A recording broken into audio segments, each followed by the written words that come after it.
Manager wants you out. That's trespass. Stand-up ID now. I'm a paying customer doing business. Don't touch me. Look at the card on the table. I'm not reading your card. You're leaving in cuffs if you don't move. Then arrest me, because you're about to cuff the owner of this restaurant on camera. Officer Derek Vance had been wearing the badge of the Atlanta Police Department for 6 years when he made the decision that would implode his career, humiliate his superiors, and cost the taxpayers of Atlanta a staggering $6.8 million. He was 32 years old, a man who prided himself on what he called proactive policing, but what his internal file called a pattern of aggressive escalation. He walked with a swagger that suggested he owned the streets he patrolled, convinced that his instinct for trouble was never wrong. But on a humid Tuesday afternoon in May, his instinct wasn't just wrong. It was catastrophically broken.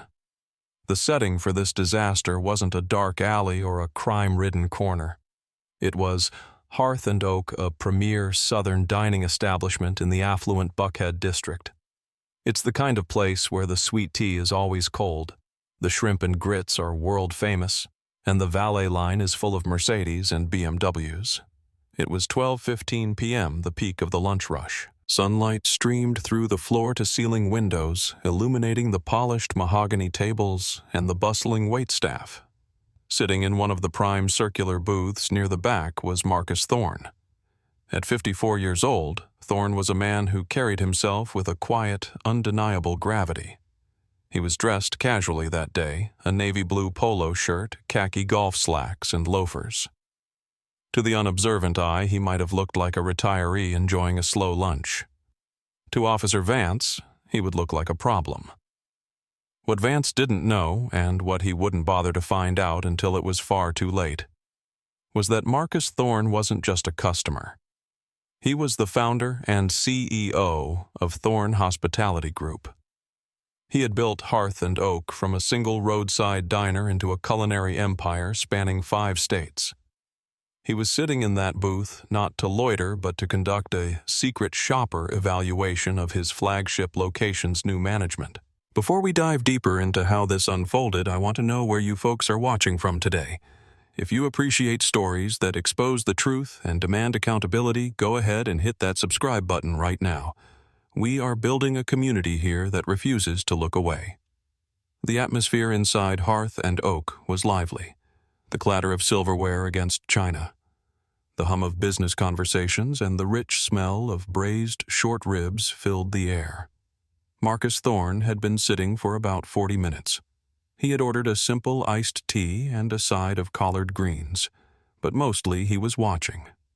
He was taking notes on his phone, observing how long it took for the hostess to greet guests, checking the cleanliness of the silverware and timing the servers. He had built his reputation on excellence. He demanded perfection from his staff because he paid them well and treated them with respect. But today the service was lagging. The energy was off, and the source of that negative energy seemed to be radiating from the front of the house, specifically from the new general manager, a young man named Bradley Hayes. Bradley was 26 years old, fresh from a corporate management training program and desperate to prove he could run a high-end ship. He was tight-wound, constantly checking his watch and obsessively grooming the dining room to look exclusive. To Bradley, image was everything. And when he scanned his dining room, his eyes kept snagging on the black man in the golf shirt sitting alone in a 6-top booth nursing a single glass of tea and tapping on his phone.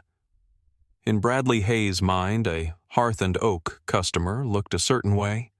They wore tailored suits or designer dresses. They ordered bottles of wine and 3-course meals. They didn't sit alone for nearly an hour with a $4 beverage. Bradley had been on the job for only 3 weeks, and he was already feeling the pressure of the corporate targets that Marcus Thorne himself had set, though Bradley had no idea the man who signed his paychecks was sitting 40 feet away. Marcus Thorne noticed Bradley watching him. Thorne had seen that look 1,000 times in his life. It was the look of someone trying to calculate a black man's worth based on his presence in a space deemed white. Thorne didn't flinch. He just took a sip of his tea and made a note on his phone. Manager lacks focus, seems preoccupied with customer surveillance rather than service. Thorne had grown up in a time and place where he couldn't even walk through the front door of restaurants like this. He had scrubbed dishes to pay for business school. He had taken loans with interest rates that would make your head spin because no bank would back him. He had clawed his way up from the bottom to the very top of the food chain. He didn't feel the need to wear a three-piece suit to prove he belonged in his own restaurant. He owned the building. He owned the land under the building. He owned the recipe for the sauce on the table. But Bradley Hayes didn't see an owner. He saw a man taking up a table that could be seating a party of 6, spending $500. He saw loitering. He saw low class. Bradley paced back to the host stand, whispering to the hostess, "Who is that guy in table 12?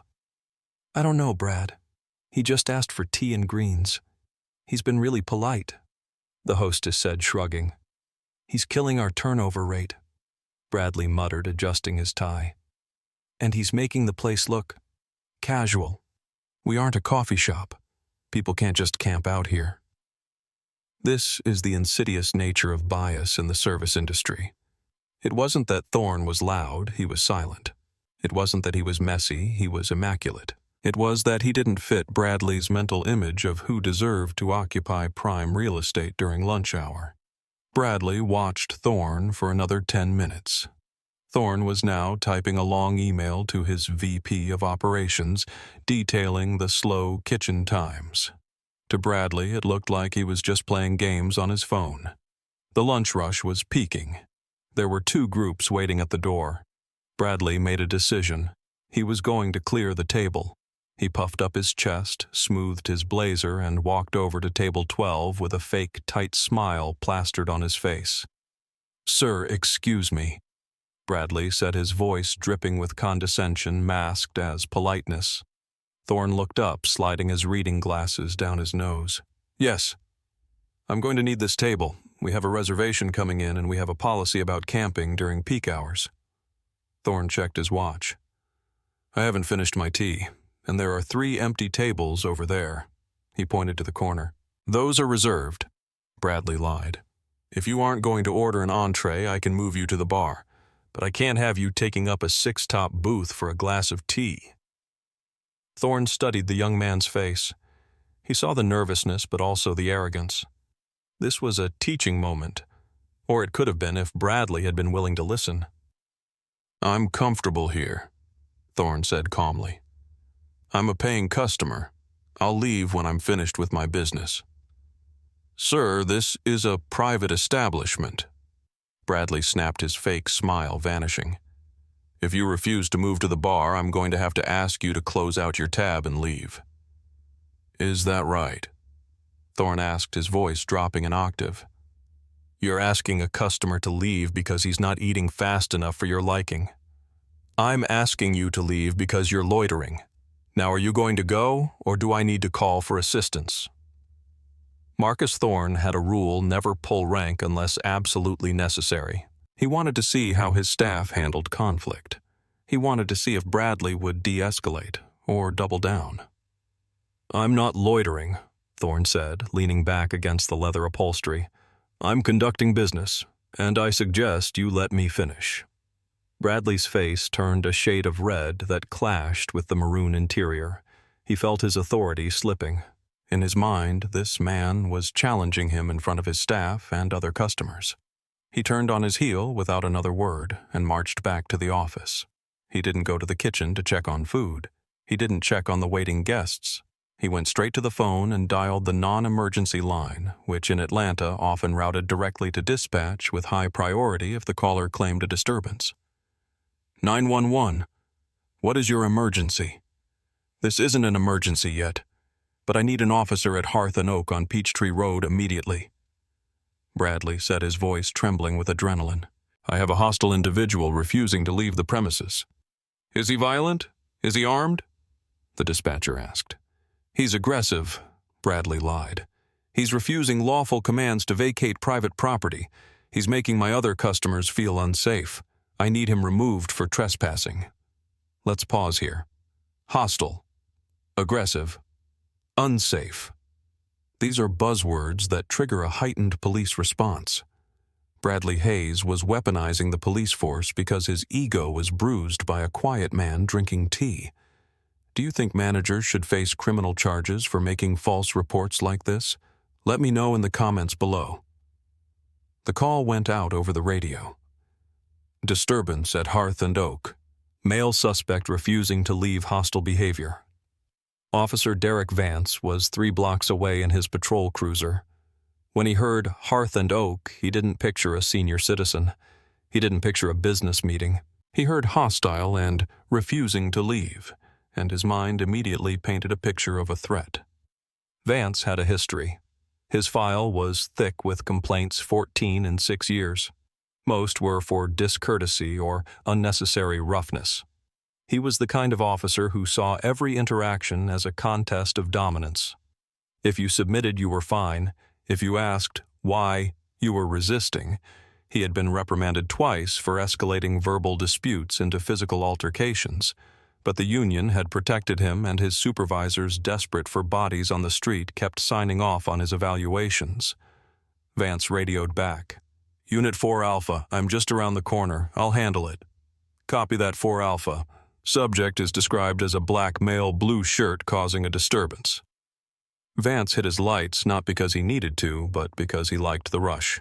He pulled the cruiser up onto the curb right in front of the restaurant's valet stand, blocking the entrance. He wanted everyone to know the law had arrived. He stepped out of the car, adjusting his utility belt, checking his Bodycam, which was running, and putting on his sunglasses even though he was walking indoors. He was ready for a fight. Officer Vance pushed through the heavy oak double doors of the restaurant. The air conditioning hit him cool and crisp. The restaurant fell silent as he entered. That's the effect a uniformed officer has in a fine dining establishment. Everyone stops chewing, everyone stops talking. They wait to see who is in trouble. Bradley Hayes rushed to meet him near the hostess stand. "Officer, thank God, he's over there." Bradley pointed a shaking finger toward the back booth. "Is he armed?" Vance asked, his hand resting near his holster. I don't know," Bradley stammered. "He's just sitting there. He won't leave. He was very rude when I asked him to move." Rude is not a crime. But Vance didn't care about the nuances of the penal code right then. He cared about order. He looked in the direction of the finger and saw Marcus Thorne. Thorne hadn't moved. He was still looking at his phone, though he had certainly noticed the hush fall over the room and the arrival of the police. He remained seated. He didn't run. He didn't shout. He took another sip of his tea. To Officer Vance, this lack of reaction was an insult. It was passive resistance. In Vance's worldview, when a cop walks in, a suspect should look nervous. They should stand up. They should apologize. Thorne's calm demeanor looked like arrogance. Vance marched across the dining room floor, his heavy boots thudding against the hard wood.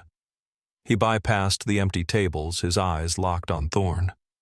He didn't approach with a "hello, sir," what seems to be the problem. He approached with the intent to dominate the space.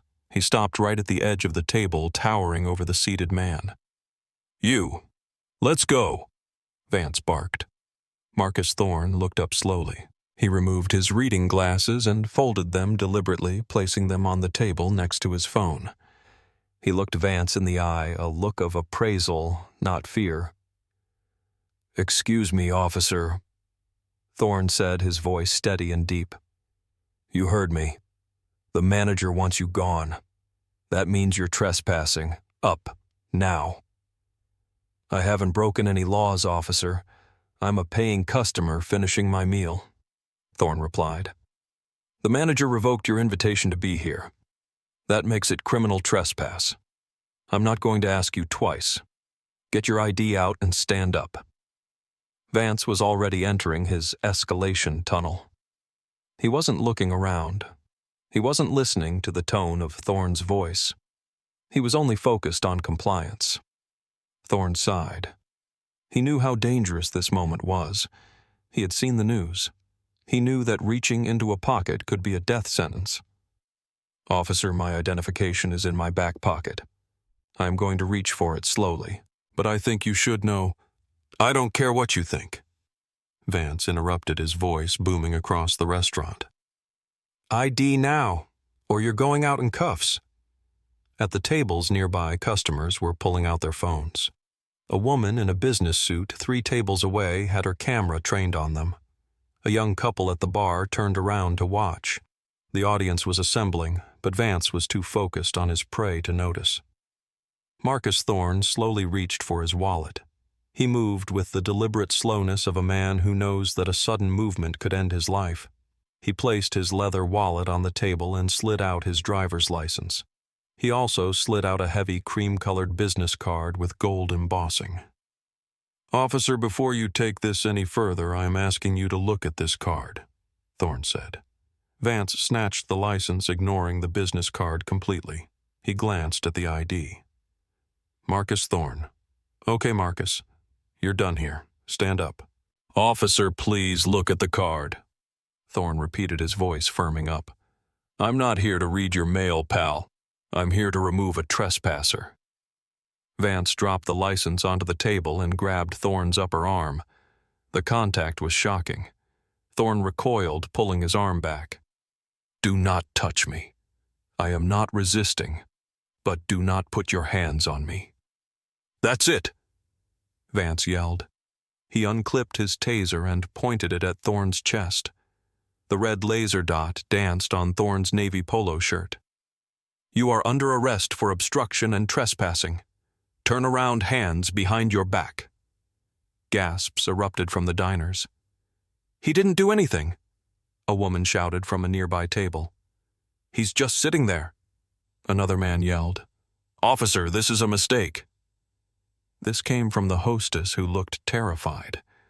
Bradley Hayes, the manager, was standing back near the kitchen door, suddenly looking pale. He wanted the guy gone, but he hadn't expected a taser. He hadn't expected a scene this violent.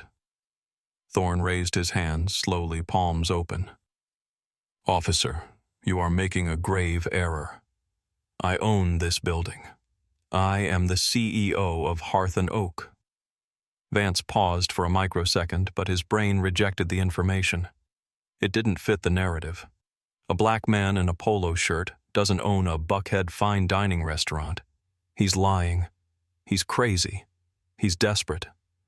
"Yeah, and I'm the King of England," Vance sneered. "Turn around. Now." Thorne realized that logic had left the building. He had to prioritize his survival. If he argued, he might get tased or worse. He slowly turned around. "I am complying," Thorne said loudly for the benefit of the cell phone cameras recording him. "I am Marcus Thorne. I am the owner of this establishment. I am being arrested by the Atlanta Police Department for eating in my own restaurant." Vance holstered the taser and grabbed Thorne's wrists, twisting them behind his back with unnecessary force. He slapped the handcuffs on click-click. He tightened them until they bit into the skin. "Stop talking," Vance hissed in his ear. "You have the right to remain silent, so use it." Vance yanked Thorne up from the booth. Thorne stumbled slightly but regained his footing. He stood tall, dignity intact despite the metal cuffs binding him. "You're going to regret this, son," Thorne said softly. "Get moving." Vance shoved him toward the door. The walk to the front door was a gauntlet of shame, but not for Marcus Thorne. It was a gauntlet of shame for the Atlanta Police Department, though Officer Vance didn't know it yet. Every patron in the restaurant was watching. At least 10 phones were recording. "What is your badge number?" a man in a suit asked as Vance pushed Thorne past him. "Back off!" Vance shouted at the customer. They reached the front door. Bradley Hayes was standing there looking like he wanted to disappear into the floorboards. Thorne stopped and looked directly at his manager. "Bradley," Thorne said calmly, "you're fired. Pack your things and leave my building immediately." Bradley's jaw dropped. What?" "You heard me. You're fired. Get out." Vance shoved Thorne forward. "Shut up. You don't fire people, you're going to jail." They burst out onto the sidewalk. The valet attendants who had worked for Thorne for years froze.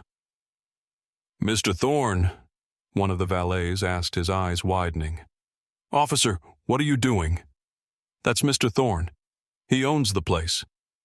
Vance ignored the valet. "Back away," he ordered. He opened the back door of his cruiser and pushed Thorne's head down, guiding him into the cramped plastic seat. The smell of stale sweat and old vinyl filled Thorne's nose. It was a smell he hadn't encountered since he was a teenager, a smell he thought he had worked hard enough to escape forever. Vance slammed the door. He got into the driver's seat, adrenaline still pumping. He felt good. He felt like he had taken control of a chaotic situation. He radioed in. "One in custody, trespassing and obstruction, en route to precinct." "Copy that." The drive to the station took 15 minutes. Vance spent it lecturing Thorne. "You people think you can just do whatever you want because you have a little money," Vance said, glancing in the rearview mirror. "You think the rules don't apply to you. Private property is private property. When the manager says go, you go." Thorne stared out the window, watching the city he helped build pass by. He remained silent. He was done talking to Officer Vance. He was mentally composing the lawsuit. Vance mistook the silence for submission.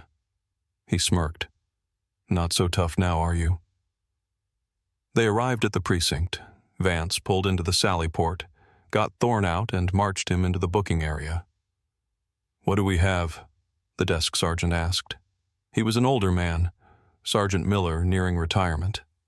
"Trespassing at Hearth Oak and refused to leave. Resisted arrest," Vance said proudly, dropping the paperwork on the high counter. Sergeant Miller looked over the counter at the suspect. He saw a well-dressed man, calm, handcuffed, with a look of furious intelligence in his eyes. "Name?" Miller asked. "Marcus Thorne." Thorne replied clearly. Miller paused. The name rang a bell. He looked at Thorne's face again. He had seen this man at the mayor's charity gala last month. He had seen this man shaking hands with the chief of police. Miller's blood ran cold. "Take those cuffs off him," Miller said quietly. Vance blinked. "What, Sarge? He was resisting. He was hostile." "I said take the damn cuffs off him right now," Miller roared, standing up from his chair. The sudden volume made Vance jump. He fumbled for his keys. "Sarge, I don't understand. The manager called it in. He was refusing to identify." "Did you check his ID?" Miller asked, his face turning purple. "Yeah, I checked it. Marcus Thorne." "So what?" Vance unlocked the cuffs. Thorne rubbed his wrists. There were red welts where the metal had dug in. "Mr. Thorne," Sergeant Miller said, walking around the desk, "I am incredibly sorry. I believe I saw you at the policeman's ball last year as a donor." "You did, Sergeant," Thorne said, his voice icy. "I donated $50,000 to the Widows and Orphans Fund." Vance stood there, the color draining from his face. The reality of the situation was crashing down on him like a collapsing building. "Wait, you really own the restaurant?" Vance whispered. Thorne turned to look at Vance. "I own the restaurant. I own the chain. I own the holding company that owns the land. And until about 20 minutes ago, I was a strong supporter of this department." The door to the precinct flew open. Two men in expensive suits walked in carrying briefcases. They were Thorne's corporate attorneys. They had beaten the police car to the station because the valet had called corporate headquarters the second the cruiser pulled away. "Mr. Thorne," the lead attorney said, "are you injured?" "I'm fine physically," Thorne said, "but I want to file a formal complaint, and I want this officer's badge number recorded immediately." Captain Reynolds, the precinct commander, came out of his office, drawn by the commotion. When he saw Marcus Thorne standing there with his attorneys and a pale-faced Officer Vance, he closed his eyes and pinched the bridge of his nose. He knew instantly that his day and his budget was ruined. "Officer Vance," Captain Reynolds said, his voice dangerously low. "My office. Now.